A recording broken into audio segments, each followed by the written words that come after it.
And now to our story. When Mrs. Margaret Sanger opened the first birth control clinic in the United States back in 1916, birth control was a dirty word. The police threw her into jail, as they were to do 7 more times during her crusade, a crusade that still faces the reasoning but unalterable opposition of the Roman Catholic Church. That crusade kept Mrs. Sanger away from her children for long periods. It helped to break up her first marriage, and she suffered constant, harrowing social abuse. Mrs. Sanger, in view of all of that, let me ask you this first of all. Why did you do it? I realize that you had an intellectual conviction that birth control was a boon to mankind, but I'm sure that others have that conviction too. And so what I'd like to know is this. What events, what emotions in your life made Margaret Sanger a crusader for birth control? Well, Mr. Wallace, it's hard to say that any one thing has made one do this or that. I think from the very beginning, I came with a large family. My mother died young, 11 children. That made an impression on me as a child. I was a trained nurse, went among the people. I saw women who asked to have some means whereby they wouldn't have to have another pregnancy too early after the last child, the last abortion, which many of them had. So there's a number of things that are one after the other that really made you feel that you had to do something. There are some other possible reasons that suggest themselves on reading your biography by Lawrence later. Your mother, as you say, died prematurely after bearing 11 children. She was born a Catholic, was she not? She was born a Catholic, yes. And in Ireland. Your father was a sort of a village atheist who clashed with church authorities, and because of his atheism, his earnings dwindled under community pressure. You and your brothers and sisters were known as, quote, children of the devil, end quote. Could it be then that, in part at least, you were driven emotionally toward the birth control movement because of antagonism toward the church, because that was a way to fight the church? No, I don't think I had anything of the kind in mind. I was what I would call a born humanitarian. I don't like to see people suffer. I don't like to see cruelty, even to this day. And in nursing, you see a great deal of cruelty and unnecessary suffering. At that time, there was no opposition as far as the church was concerned, any church. It was mainly the law, the federal law and state laws that one had to think of. The church was not in my mind at all. Well, in going after your motive then, and I will press you just a little bit more about that and then get to the specifics of this evening, but in your motive, in the movement, is it possible that the movement itself, the feeling of wanting to do anything that you felt was important, that perhaps that moved you a good deal? Because the fact remains that you led a movement against overwhelming pressures that stemmed back for centuries, and in doing so, according to your autobiography, you even left your first husband.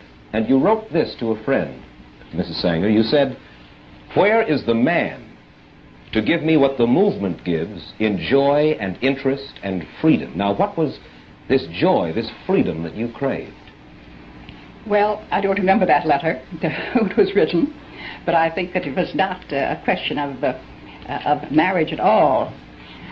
There was a certain satisfaction in doing something that was going to alleviate the sufferings of women in particular, and I was quite a feminist at the time. Obviously. And yes, and I naturally didn't want to see women take all the suffering of childbearing and of pregnancies. So it was a pleasure, in a sense, to think that you were striking at an archaic law, which it was. It's put on the statute books by Anthony Comstock some years ago, and no one had stood up against it. No one had tried to change the laws. And at that time, not even a doctor had a right to use the United States mails and common carriers for books, for learning, for anything that he had to do with this question. It was considered obscene. The whole question was considered obscene. Mrs. Sanger, you have helped to spread the birth control movement not only here in the United States, but in Europe and the Orient as well. Why? Why is birth control of such vital importance internationally? Is it just to save women suffering? Is that the only reason in your mind? Well, not entirely. The population question is a great concern today, and the rate at which the births come in to we're saving them now. At one time, when children died, they didn't have the food. Today, our population all over the world is getting certainly better consideration and better conditions than they had at the time that I was there. I went to every country because I was invited. And I didn't go into the country myself. I was invited to go to Japan and to speak there, have 8 lectures on the question of birth control and peace. Well, do you believe that birth control is essential if we want to keep millions of people across the world from starving? Is that your thesis? Say it again. Do you feel that birth control is essential to keep millions of people across the world from starving? Well, I think the birth control, if you keep your population more or less static until you pick up your resources, certainly you'll prevent their starving. Well, what's more important, birth control or picking up the resources? Well, picking up the resources, there's just a limit to that, too. There's just so much. Take Japan. And she cannot feed. They've had the best experts come there when MacArthur was there. And the best experts have said they have 20 million more people than they can feed. She's got to be fed outside, and in some way, she's got to have that kind of help if she's going to keep from fighting. But certainly around the world there is potential agricultural land that is not being properly used now.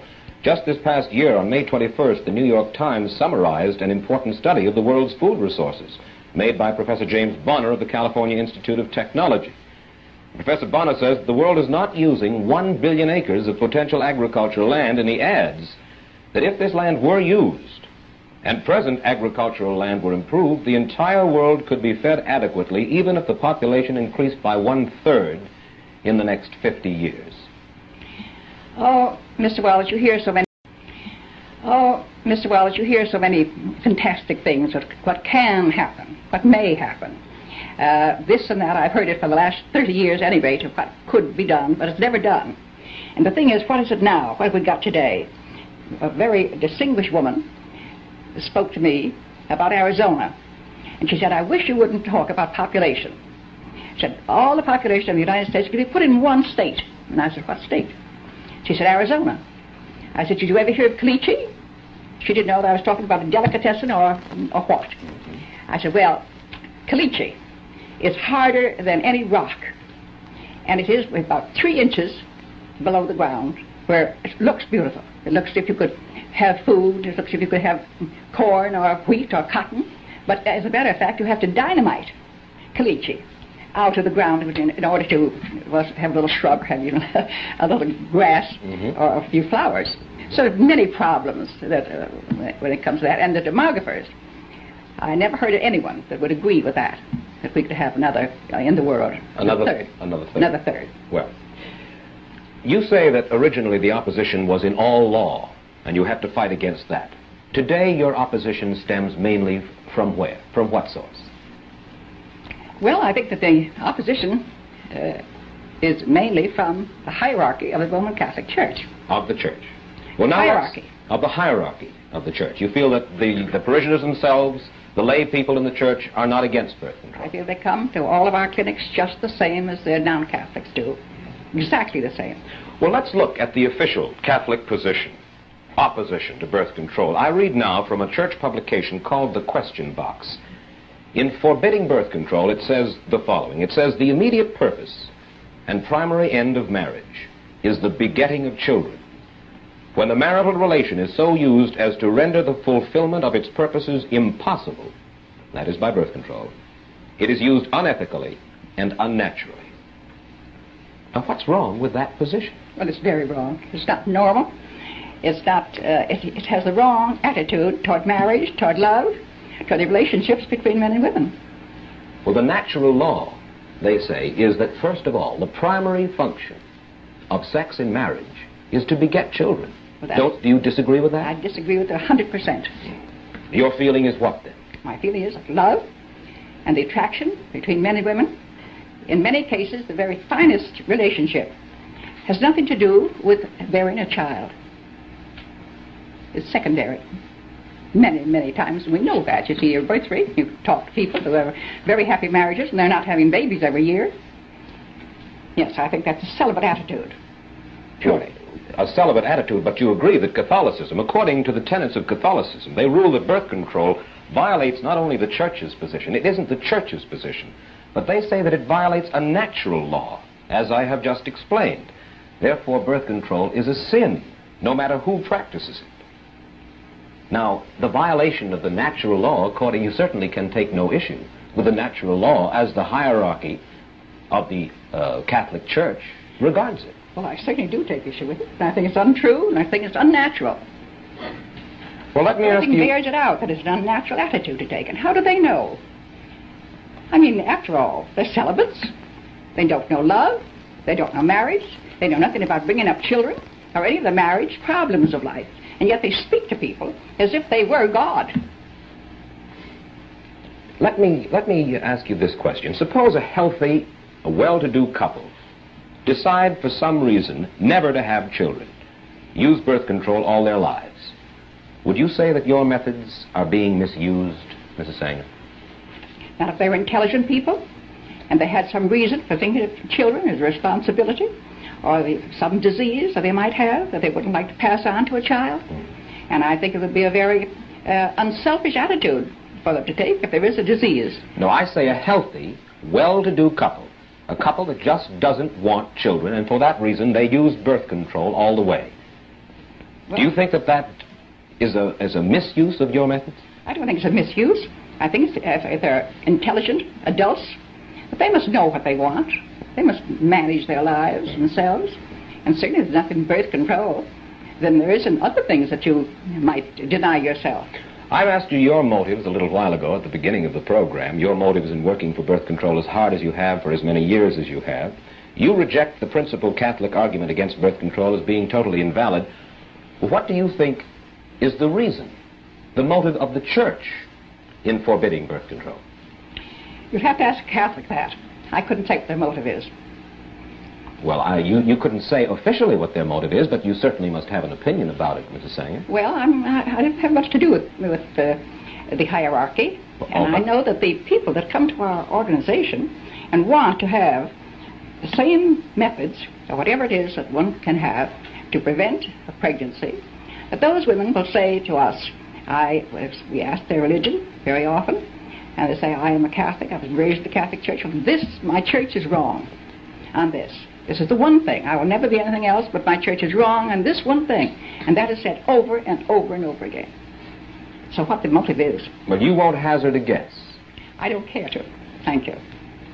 May I ask you why? Now, I know that in private and actually in public discussions, I think, prior to this time, you have been willing to state your understanding of what the motives of the Church are, and now you would rather remain silent. May I ask you why? Well, simply because I don't think that the Church has changed in its attitude. Some of the hierarchy have changed their attitude. You can't say the same thing that you might have said a year ago or 2 years ago as to your belief or as to your opinion. Mm-hmm. And have you heard it said that the reason that the Church is against birth control is because they want more Catholics? I've read it. Do you believe it? Well, if you read their papers, where they point out Boston, that's what has happened in Boston and Massachusetts. Mm-hmm. They have simply outbred the Protestants, and they're in Boston and Massachusetts, they have control. I've read that in their own papers. I see. Of course, the Church's answer, and I read now from a pamphlet published by the Redemptorist Fathers in Missouri, says as follows. It says that point of view about wanting more Catholics is nonsense. Quote, the Catholic Church does not command Catholic husbands and wives to have even one child. The Church considers it more than normally meritorious for them to have no children if they mutually and perpetually give up the use of the marriage rite for the love of God. All right. I don't quote what they do, so I think that the question in my mind is that they do and order their own people to do as they wish. But I object to their having the same rules for people who are not of the same religion. Well, they believe, you see, that it is a natural law, not a Catholic law, but a natural law, and therefore a sin not just for Catholics, but a sin for all peoples. And I think that there are other religious groups, the very, very Orthodox Jews feel the same way about birth control. Let's look at another argument against birth control, Mrs. Sanger, published in Red Book magazine in March of 1956. It says birth control is a devastating social force which tends to weaken the moral fiber of the community. Immunity from parenthood encourages promiscuity, particularly when unmarried persons can so easily avail themselves of the devices. Do you doubt that? I doubt it. You do? Certainly. Then let me read from a news story in the Philadelphia Daily News on June 10th, 1942. The story quotes you as urging the Women's Army Auxiliary Corps to give its members, quote, preventive measures against pregnancy, end quote. And you add, quote, abortion and illegitimacy are bound to result if the government doesn't recognize human nature, end quote. In other words, you were not advocating Christian morality, but rather ways for single women to avoid bearing illegitimate children. Where was this taken from? Philadelphia Daily News, June 10, 1942, direct quote from Margaret Sanger. I doubt it. I don't believe I ever made such a remark.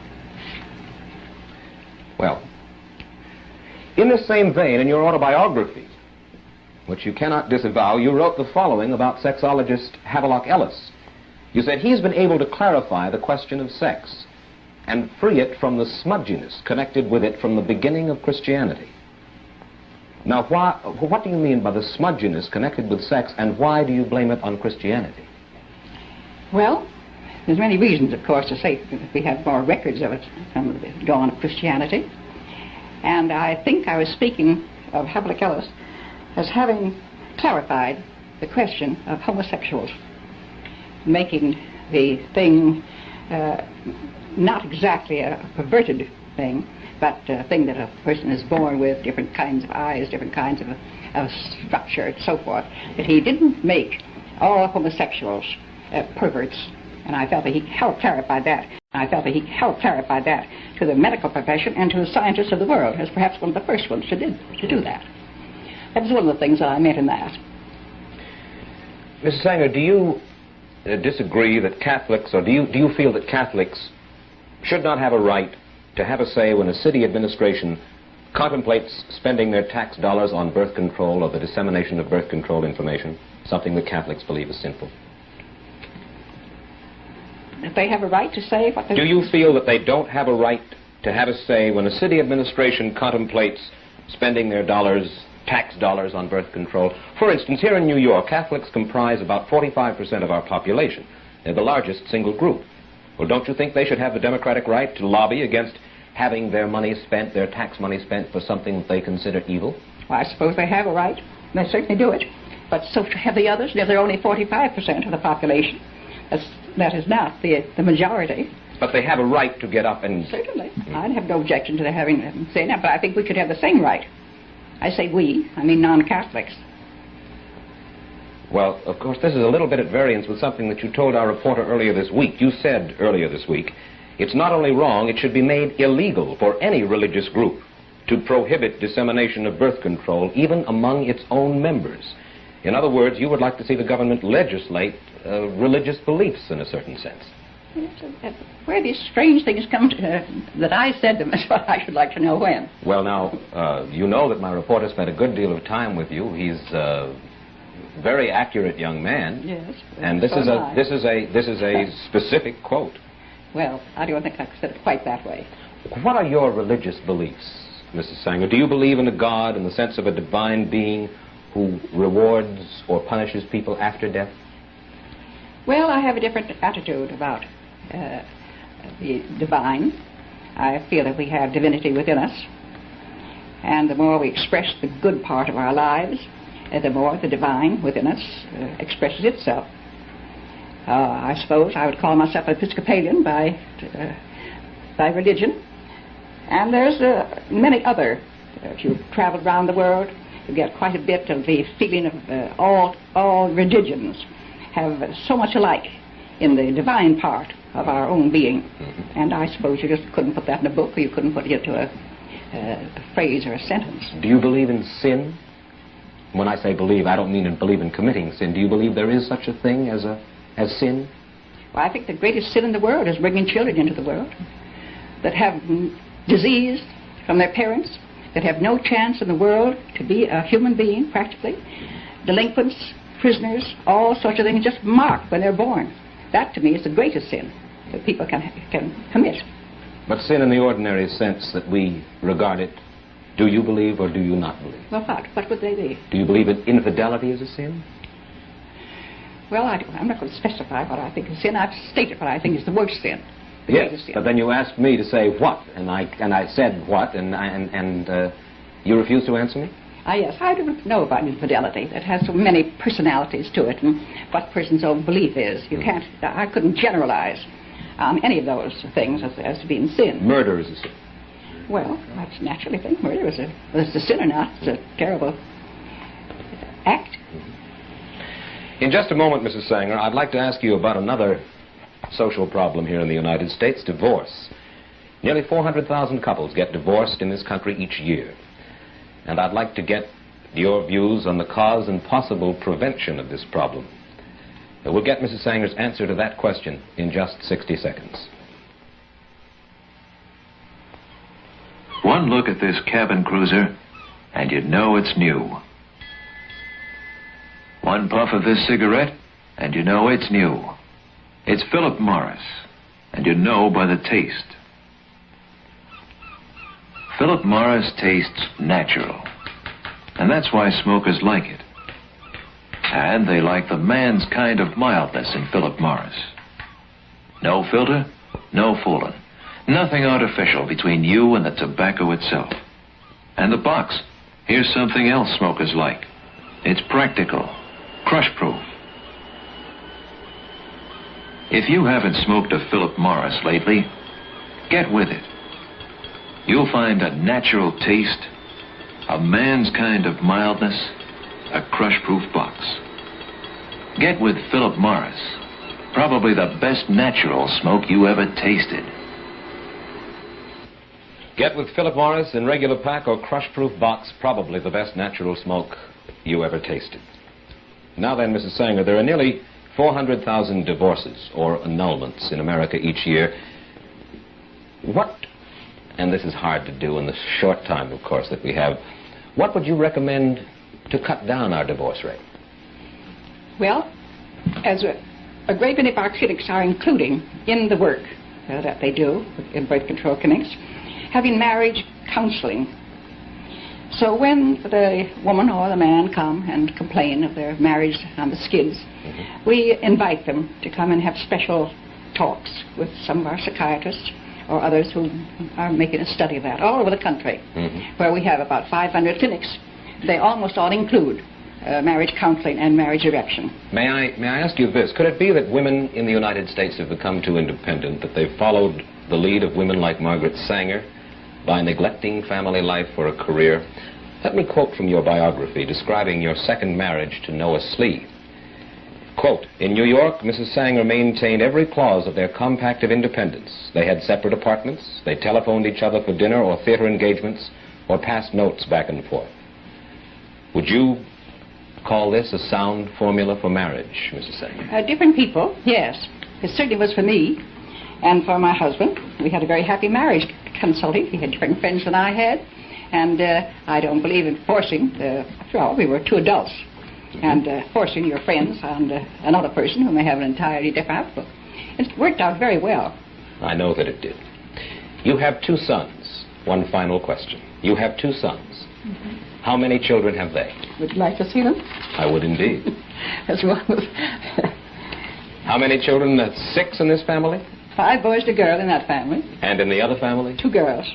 2 girls.